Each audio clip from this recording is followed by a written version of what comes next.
Tell us a couple of things about the library itself. I've done research there, as I think as every historian of women in America. But well, it was started because of a strange collaboration between Mary Ritter Beard, who was a historian of women, who was also a pioneer in collecting women's archives, and a very friendly president of Radcliffe College, because it is now located at the Radcliffe Institute, but was originally in Radcliffe College. And Mary Beard had led in collecting many records and papers that she hoped to put in her own institute.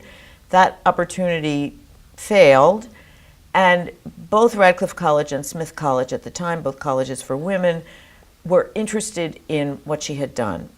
The president of Radcliffe, Wilbur Jordan, welcomed her input when, during World War II, a period of time when women were able to get ahead in many fields where they had not before entered at all, women were achieving things such as never had been done before, and Mary Beard had some of the ways to document that, and so Radcliffe College started what they initially called the Women's Archives, and they were intending not only to take these older materials that Beard had, but to pursue the women in the military at that time, the WACs, the WAVES, etc. Women who had risen to leadership in the labor movement and particularly in the government in the 30s and 40s.